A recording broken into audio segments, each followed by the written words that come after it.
The FBI busting a terror plot to attack President Trump's UFC event, using explosives drones to create panic, and then herd people into a kill zone where a sniper's nest would open fire.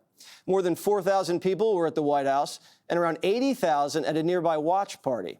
5 suspects are in custody. You're looking at 3 of them, with more than 10 people total believed to be involved. You're also looking at some of the deadly weaponry that they wanted to use to unleash chaos, including thousands of rounds of ammunition. Agents say the suspects did their homework with aerial maps and photos of locations around the White House. But President Trump's unfazed by yet another alleged attempt on his life. Mr. President, were you briefed on the attack plans for the UFC event at the White House? There was, the FBI thwarted an attack. I haven't heard about it, no. But I watched, the attack that I watched were the fighters. And he saw it too, by the way. He was sitting back home in his beautiful palace and he was watching that. And they were as good a fights as I've ever seen, right? The best fight. The best. They were. That last fight was brutal. Did you watch any of the fight? You weren't there, were you? I was there. You were there? Yeah. Okay. No, I was there. I watched all the fights. I mean, they had a lot of security there. There was a lot of security there. So I found out about this like the president for the first time this morning.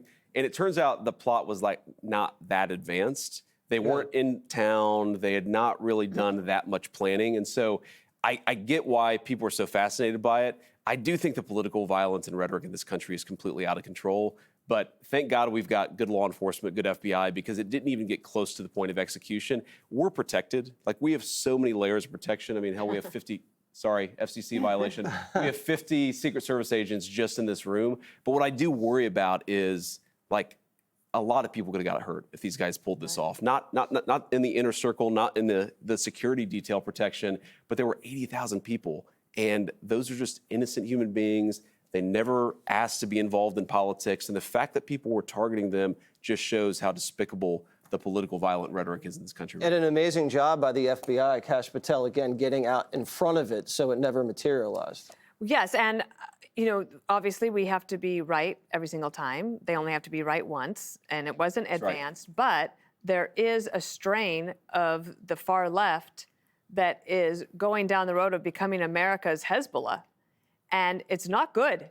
It's not good for any of us. It's not good for our safety. It's not good for these young people. Look at these guys. Their lives ruined because they wanted to participate in a plot to take down the president. And they did have plans. I mean, I hope that they throw the book at them and that they get in trouble for a long time. They wanted to go after capitalist pigs. They're probably triggered by the SpaceX IPO. They probably support Luigi Mangione, probably have his T-shirts on. And all of that goes back to other things that we've seen in the past few years, including Charlie Kirk's murder. We could go on and on from that. The one thing I would maybe just ask is, obviously this wasn't advanced, but with FISA not passed, and it's opaque, and so you cannot collect that kind of data, so that we had the open border for 4 years, so you don't know who all is in the country. Well, hopefully we do, but I mean, it's hard to track them all. And then if any of the characters from outside of the country are trying to call one of those guys to get them to do something, we need that program. Yeah, exactly. So if somebody had been engaged in foreign terrorist activities, communicating with these guys, we would actually be kind of blind to it right now, because FISA has lapsed and FISA has expired. I'm a big believer that if you're going to, of course, wiretap an American citizen, you got to have a warrant. But if you have some crazy person outside the country planning a terrorist attack, we've got to be able to get access to that information right away. It's one of the reasons why, you know, we care so much about this particular program. But here's the crazy thing. Even though you're right, like, it's not like they were in Washington, D.C. with guns, ready to start lighting people up. They had the violent intent, and they were planning on doing it. And what matters so much is that even though clearly they weren't able to pull it off this time, if we had arrested those guys, God knows what would happen a month down the road, 3 months down the road. The one thing I'll say, Dana, is yes, their lives are ruined because they decided to plot a violent attack.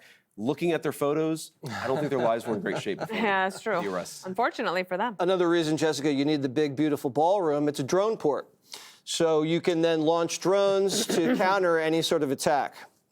I hear Jessica's actually a big fan of the ballroom. I heard too. Was I improperly briefed, Jessica? You were, and it's the taxpayer-funded ballroom, just to mention that, about half of it. Listen, this is been a problem for a long time and just growing exponentially. So Obama got 3 times the number of threats and 11 credible assassination plots. Then it went up under Trump. I think Biden, had some, but not as much, and then Trump again. So obviously we have a real problem with this. And I think also the amount of conspiracy theorists and conspiracy theories that are flying around on the left and the right when things like this do happen, like Butler, for instance, or even what we saw at the White House Correspondents' Dinner, where people thought that that was staged, is such an unhealthy place for us to be as a country. I think part of that is, more transparency and making sure that people know what's actually going on, and then also people in positions of power doing the right thing and coming out. Like, I appreciate that you said this actually wasn't that far along, right? Like, we were safe and the event was safe, because I think that people do want to, mix it up, stir it up. They want that algorithm to be juiced in, whatever partisan direction you're in, and for it to turn into President Trump almost died, or, Obama almost died, et cetera. So. Be sure to like and subscribe for all the Fox News latest on YouTube, and catch full shows streaming now on Fox One.